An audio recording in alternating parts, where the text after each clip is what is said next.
Hello, everyone, and welcome to another episode of GodSaw's Turnbuckle, the wrestling video podcast I run here on YouTube.com.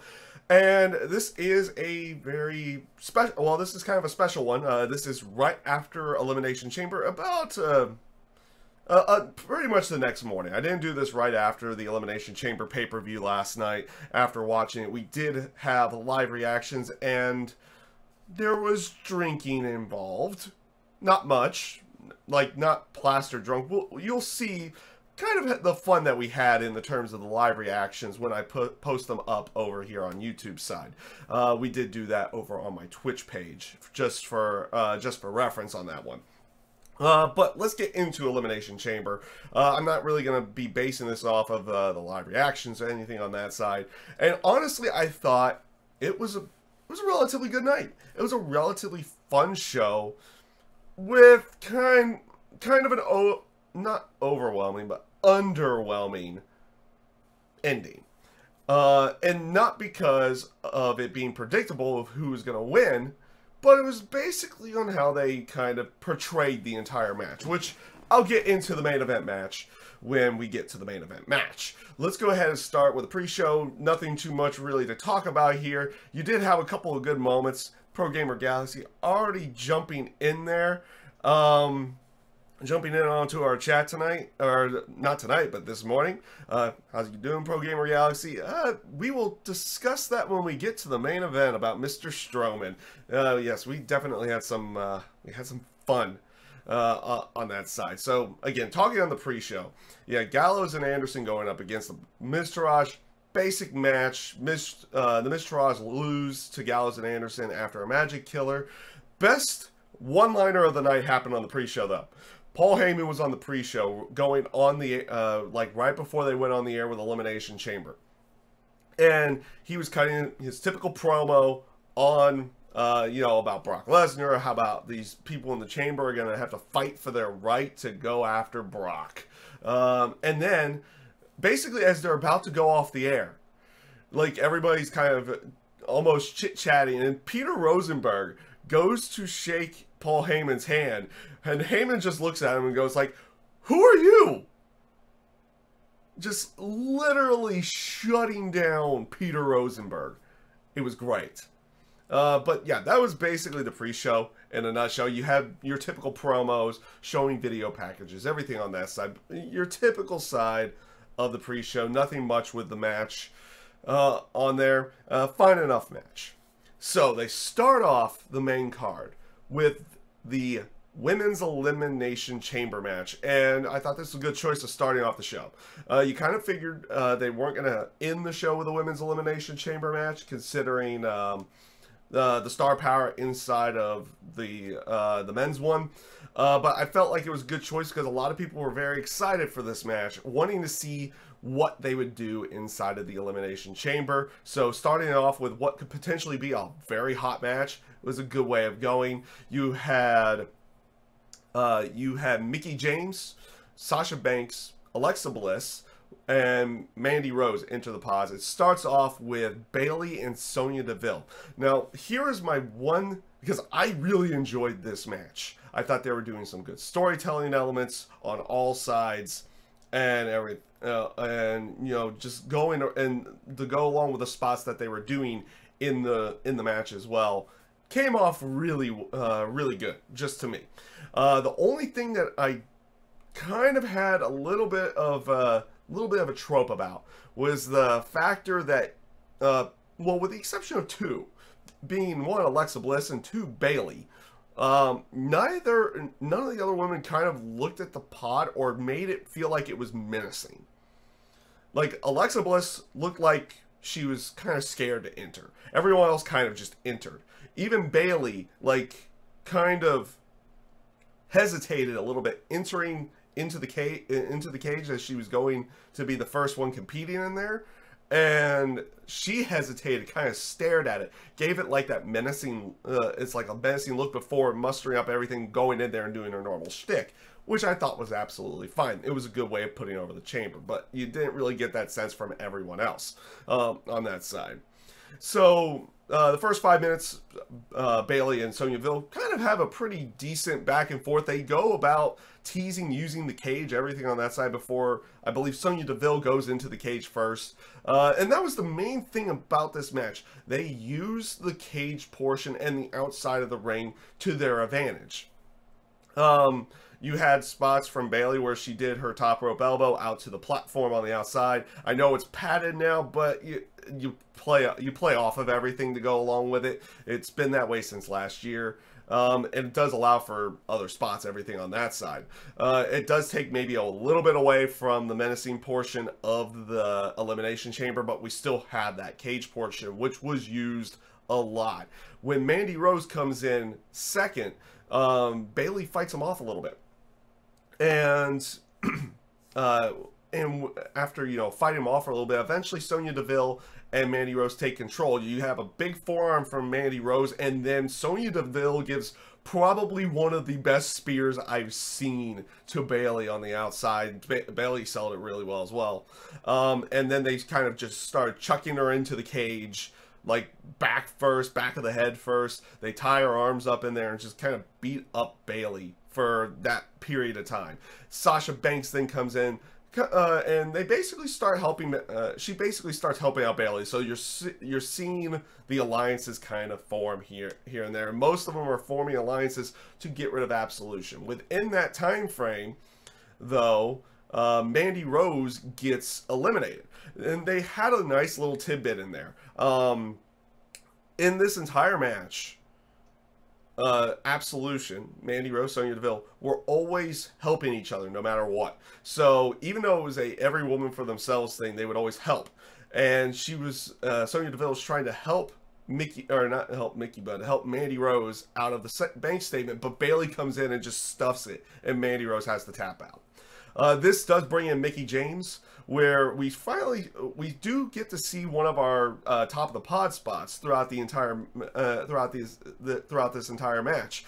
She does the Vez press off of the top of the pod, and that ends out eliminating Sonya Deville. But almost immediately, like they were still playing friendly with everything.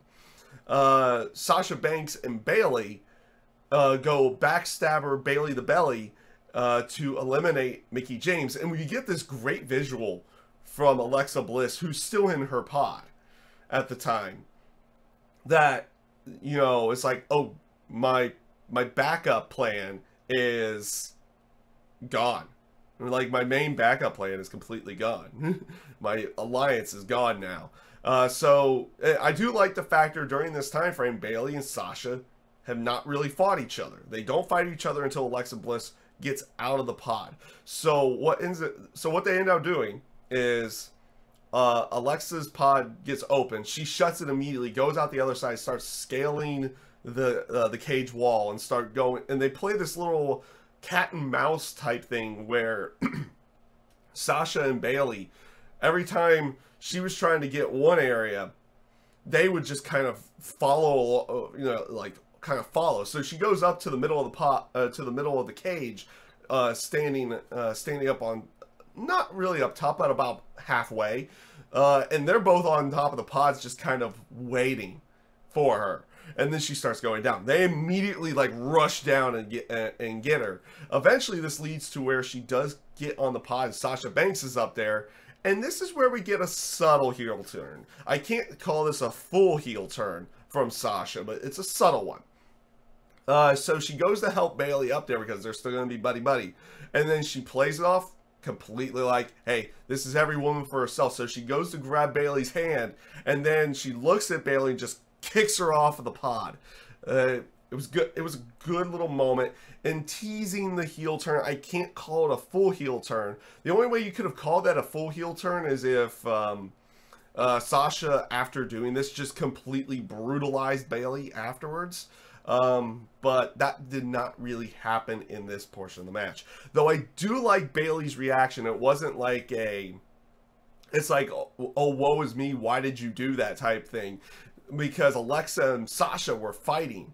And Bailey just, like, when she gets up, she just dashes over to Sasha and chucks her into the turnbuckle. It was like chucks her into the turnbuckle on the outside, like ring post turnbuckle bit there, and that came off pretty good as well. All three of them kind of fight. Eventually, Bayley hits the Bayley to belly on Sasha Banks from the top rope, and this is also after Sasha does a frog splash. It was, I believe, off the top of the pod. It might have been.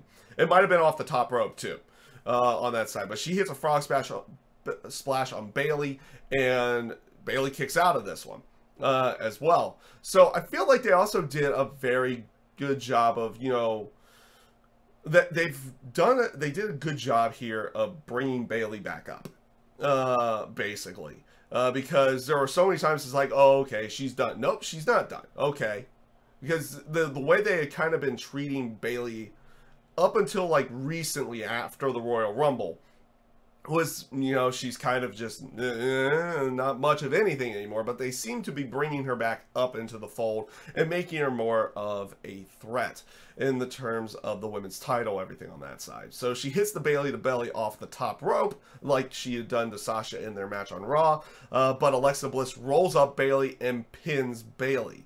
So this leaves us to Sasha and Alexa Bliss. You know, they fight back and forth for a decent chunk of time. Alexa Bliss gets herself on top of the pod while she has Sasha down on the outside of the ring and hits a twisted Bliss off the top of the pod, and it looked cool. One big downside to it was the factor of you know, it was pretty much reversed right into a bank statement. That's kind of always been a finisher. That was a little trope again of that one. They do fight in the ring for a bit. They do get back in the ring with Sasha trying to get the bank statement on, but Alexa fights out of it. They kind of get to a spot where Sasha's trying to get on top of the pod. She gets her head shoved into the pod, and then Alexa hits a draping DDT to gain the pinfall and get the victory. This was really good. I thoroughly enjoyed this match. They used the cage. They used the pod. They used the pods to their kind of fullest advantages of what they could do with everything, or what they were going for in this one. It just, they used the chamber to its fullest, but they were also telling intricate little stories here and there throughout the entire match to kind of tease what's going on down the road. I did fully enjoy that one. I loved the promo afterwards because it was getting to the point that Alexa was talking and trying to give this uplifting speech and everything on that side, and she was going to be babyface now, and then she immediately shuts it down by going into full heel promo by saying it's like no one here's ever going to achieve their dreams. They were kind of like this uplifting dream, you can achieve your dreams type speech, and it's like, and then she just shuts the fans down. It was great. Loved it. Good heel work on that side. And just overly enjoyable segments here and there. Well, not here and there, but just overall just enjoyable. I did enjoy the women's Elimination Chamber match. Now this brings us off to Titus O'Neil and Apollo. They get rid of the crew's name at this point. And they were going up against Sheamus and Cesaro for the tag team titles. Fine match. I mean, we've seen it a good chunk of times over the last so many weeks.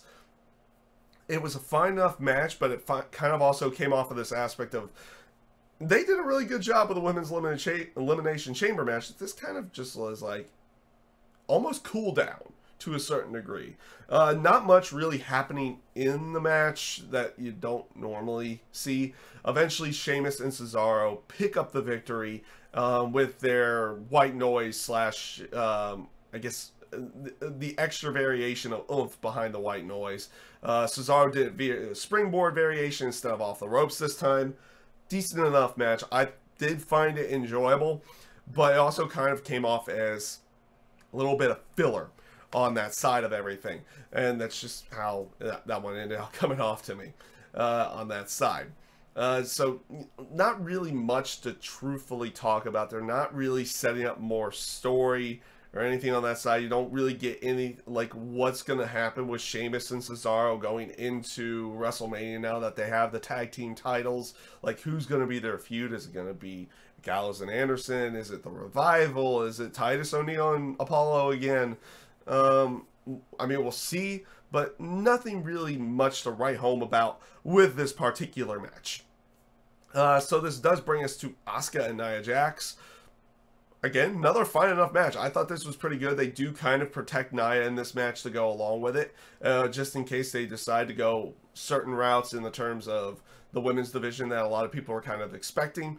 They do have Nia kind of control a good chunk of this match, but you do have like this battle and story of like Asuka attempting to get her submission holds onto Nia Jax, but kind of failing. Like she was trying to get the rolling cross arm breaker, doesn't work until a little bit later in the match. She eventually like applies a guillotine, but gets thrown into a jackhammer type maneuver right afterwards, which actually got a Goldberg chant going from the crowd.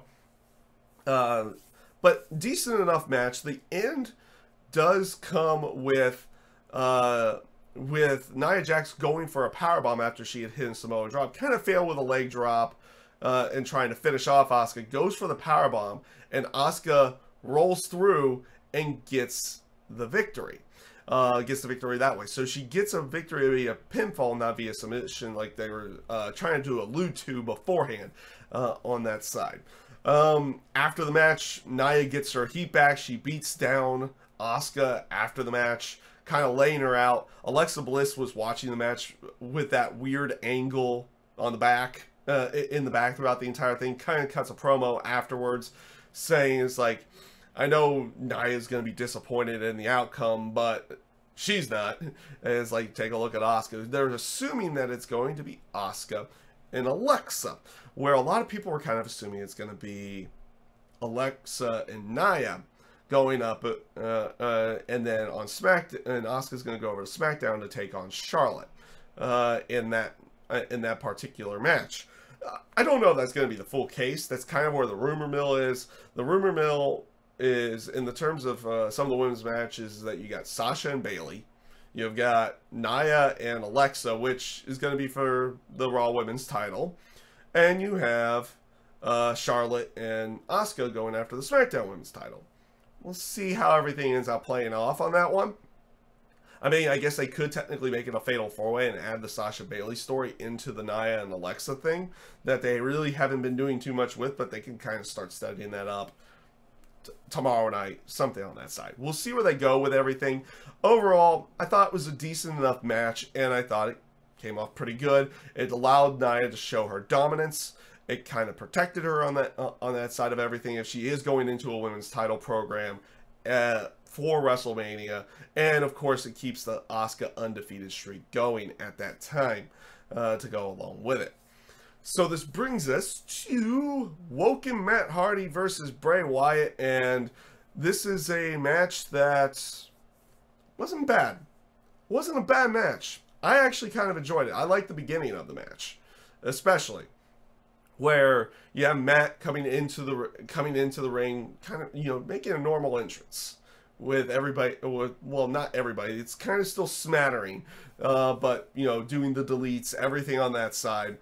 And Bray Wyatt kind of was going to do his normal teleport into the ring, or was going to do like a teleport into the ring versus his normal walk with, the lantern and the fireflies, everything on that side. So the lights go fully out, and when they come back, lo and behold, Bray Wyatt did teleport into the ring, but apparently Matt teleported out of the ring because only his jacket was left in the ring. So Bray has to go find him in some way. And over this entire time, you have Matt teasing Bray over the microphone, over the PA, and telling him that you're going to classify yourself as obsolete throughout that entire bit. So they're bringing in the classify yourself as obsolete, and or it's actually full on fade away and classify yourself as obsolete. So they're bringing that little bit in there. This is a match that kind of is telling me that the feud's still going, and that they're hopefully gonna go to the whole aspect of, you know, pre-film segments, everything on that side.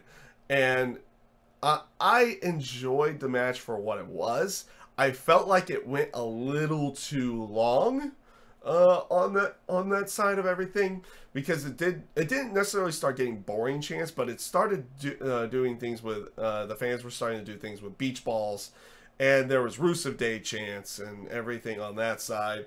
I do like how Matt Hardy kind of played into it and kind of got the crowd back into onto his side. I also do like the factor whenever Bray Wyatt does the little spider bend walk thing, that Matt's just going like, wonderful, absolutely wonderful, and just starts clapping and like goes to the crowd. He played it up pretty good. I did enjoy that to a certain degree, and I did enjoy the match for what it was. I felt like it went a little too long and kind of drug on, but eventually Matt Hardy picks up the victory after countering his sister Abigail and going into the twist of fate to win the match.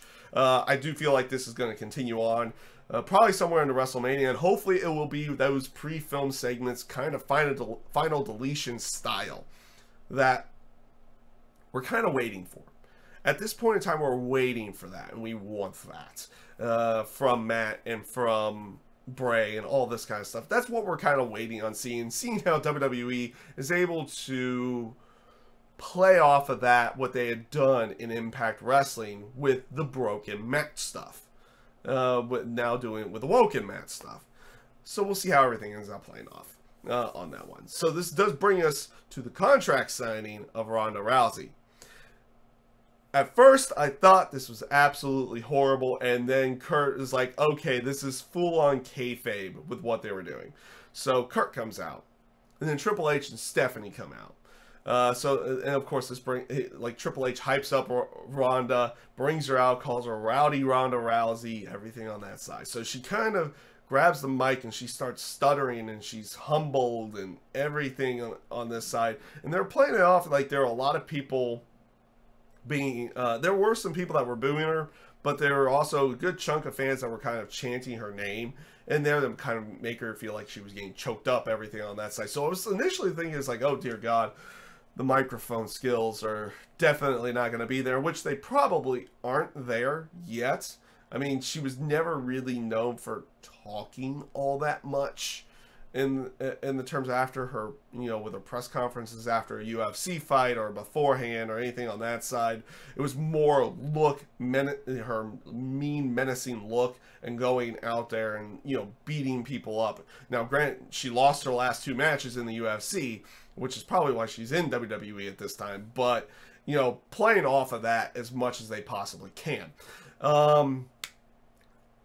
But this gets saved. And it's like, oh, there's good chance that we're going to be playing that up a little bit. Because Kurt, as Ronda is about to go sign the contract, you see him and Triple H just kind of bickering on the back end side. And then Ronda sees this and is like, Kurt, you got something to say?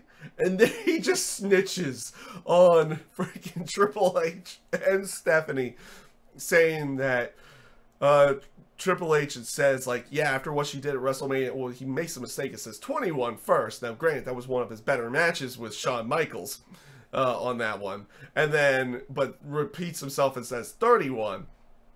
And says, it's like, after, like, they still hold a grudge on her, as now that they have her under contract, that they now own her to go along with it. They used another little expletive in there. I love how Triple H after was like, whoa, whoa, whoa, whoa, whoa, whoa, whoa. And then Stephanie tries to play it off. It's like, oh, Kurt was just in the hospital with the flu, and you know how it's been this year. He's just a little bit delusional as you know, Triple H is leading him off.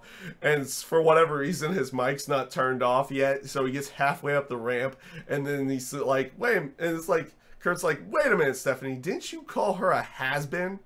And that you could even take her? And then that look of menacing meanness gets into Ronda at that time. And Triple H has to come back into the ring to try to prevent Ronda from beating up Stephanie because, well, she was pretty much in her face at that moment. And as he leads Stephanie away, he goes back to Ronda. She just picks him up and chucks him into the table that was in the ring.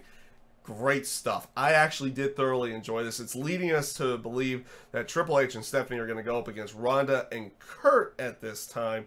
Could be different, but it looks like Ronda and Kurt for the time being, which could be a lot of fun. A lot of fun on that one. I like how afterwards she does still pick up the contract, signs it, takes the pin, just flips it onto Triple H, and then throws the contract down to Triple H. She was able to get that mean, menacing look on her face again. I like this segment, and I thought the way that it came off. Now, I'm still kind of assuming what we saw with her promo is going to be what we're still going to get with her promos, but they can still put her with a mouthpiece on that side of everything. So we'll see how everything plays off on that one and what they do after WrestleMania with Ronda. We're kind of assuming where they're going with Triple H and Stephanie at this time, and it looks like she's going to be teaming with Kurt, at least for the time being. There's a lot of other rumors of people that they could potentially put in there, such as Braun, such as, which I'm kind of giving up spoilers for the main event, Braun, Seth, Rock if he's available.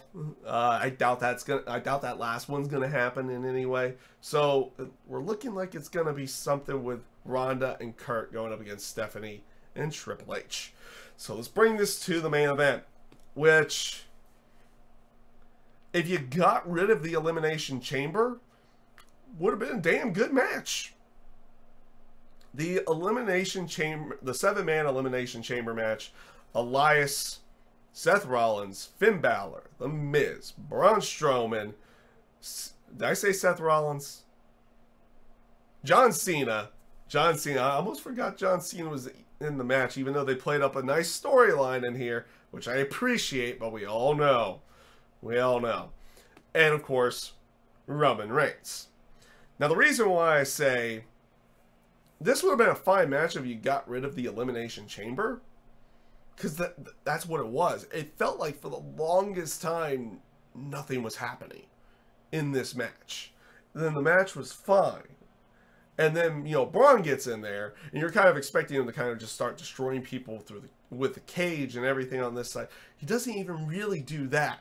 Honestly, this match did a lot of different things. One, I felt very underwhelmed. And again, it wasn't an aspect of who we knew was going to win the match and the fact that they went there. That wasn't the problem. It was the problem of the usage of the entire structure. There was literally almost none. And they did all the favors to Braun in this match, and they did no favors for Roman Reigns. That's the other crazy thing about this one, is that Roman's going in to potentially main event WrestleMania with Brock Lesnar. And this match did him no favors. Did him no favors whatsoever. I've been a person who's not had a problem with Roman Reigns, because they've kind of gotten him away from this whole cartoonish, jokey type area. He's doing more, just beating people, being kick-ass in the ring, being a lot better in the terms of his selling, everything on that side. And he was fine in this match as well. But everything they did in this match favored Braun Strowman. Braun literally eliminated Elias, who had a great concert at the beginning. I love the stuff he did at the beginning of the show. But he eliminates Elias. He eliminated Miz first, and then it was Elias. Then he eliminated Finn, and then he eliminated Cena. No, actually, he eliminated Cena, which they did this whole bit where Cena's kind of distraught that he may not have a road to WrestleMania. Again, I appreciate it because they're actually playing it up a lot more on this one and making it more believable along with it, but everybody still kind of knows that Cena is going to find his way into WrestleMania regardless on that side of everything. And his Raw Talk promo was actually really good as well on that side of everything. Like I said, they're making it more believable that he doesn't have a road to WrestleMania, though they've played off of it before, but everybody kind of knows. So I appreciate it, but we all know what's going on. We all know what's going on. Maybe we hear a gong, or maybe he has a different match. But after that, he eliminates Finn, and then he eliminates Seth, After all of this, though, after he does all these eliminations with the running power slam, he had also kicked out of a 4-person power bomb with 4 people toppled on top of him. All 4 of them, like Cena, Reigns, Finn, and Rollins, cover Strowman, and he kicks out. Then he eats an AA immediately afterwards and kicks out. Then he eats a spear and kicks out. And then he also takes a curb stomp and a coup de grace, where they don't try to pin him afterwards, but, you know, Braun's down for a while, and then Elias tried to pick the bones of everything. And when he failed at that, then he met up with Strowman, which was a nice little menacing look, which we also got a good menacing, like, look from Braun as he was in his pod, where he's just breathing heavily on the pod door, just like a monster waiting to get out of that. So you had some good stuff there. And like I said, everything we saw here was favoring Braun Strowman. And the match ends basically the way you kind of expected it. And like I said, did no favors for Roman Reigns, really. Because Braun does most of the work throughout the match. And Roman doesn't really struggle that much. He hits a couple Superman punches. He hits about 3 Superman punches after Braun tries to run into Roman into the pod, but runs himself into the pod. He hits a few Superman punches, gets in the ring, hits a few more Superman punches, hits a spear. Braun practically no-sells that one, gets up, and then Roman hits another spear to pick up the victory and go on to WrestleMania. And that's where I'm talking about. It's like, this did no favors for Roman Reigns. You know, setting him up for Brock in any way, shape, or form. Like, it could have been a match that they could have, you know, they could have kept Braun strong by having, like, everybody hit their finishers, and then, like, all of them pile on. That's how they get him covered. They do the spot, but he kicks out of it.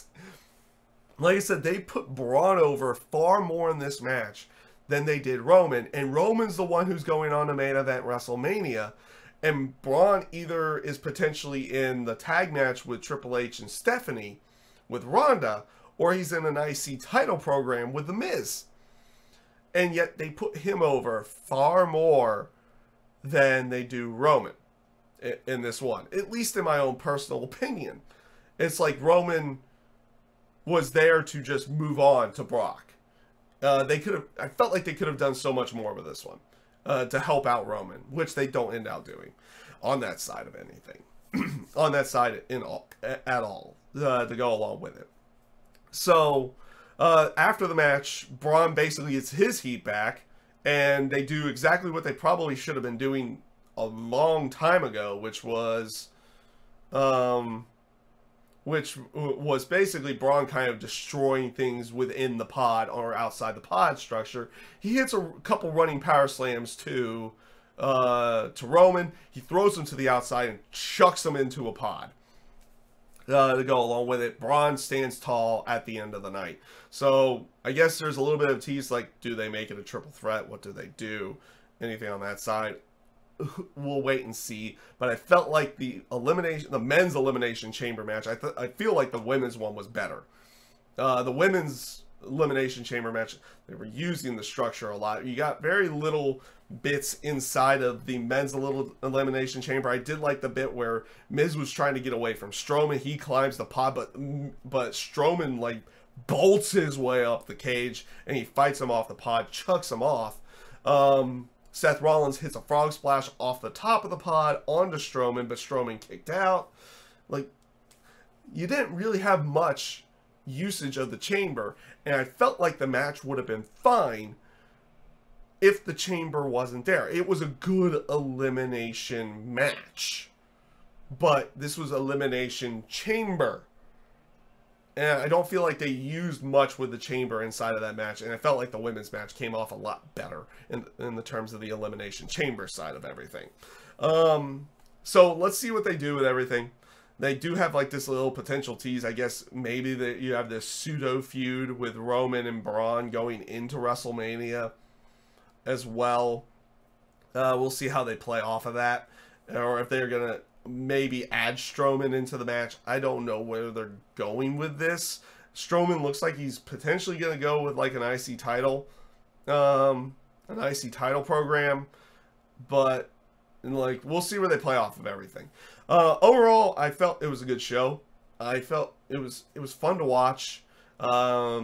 It kind of flew by. I didn't even really realize it was like past the 3-hour mark, which I'm kind of shocked with only 5 matches that it went past the 3-hour mark to go along with it.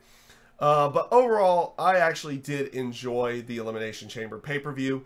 Was it kind of predictable? Yes. I mean, I predicted all of the matches with that, all the victors in the matches, because I had Alexa, I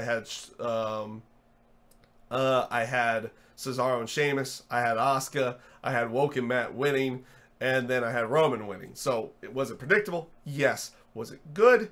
Yes. It was a fun show. I enjoyed it. Did the men's Elimination Chamber match come off very underwhelming? Yes, it did. On that side of everything. And again, that wasn't an aspect of it being a bad match. It was just for an Elimination Chamber match. It was very, very underwhelming. And again, it wasn't even about the result either.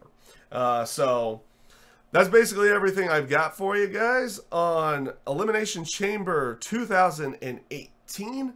I hope you guys enjoy the show, or if you did enjoy the show, on that side, you can leave that down in the comments. I know I'm streaming this live right now, but the video will go up a little bit later. Live reactions I'll put the entire live reactions up on the YouTube channel here very soon as well. I have them over on my Twitch page. I'll get them up to the YouTube page as soon as possible. And again, I hope you guys enjoy everything. We will be back with an actual episode of GodSaw's Turnbuckle next week, where we go over news and NXT and Raw and SmackDown, everything on that side next week. And this was my review for Elimination Chamber. And I thank you guys for watching, and I hope you have a great rest of your day.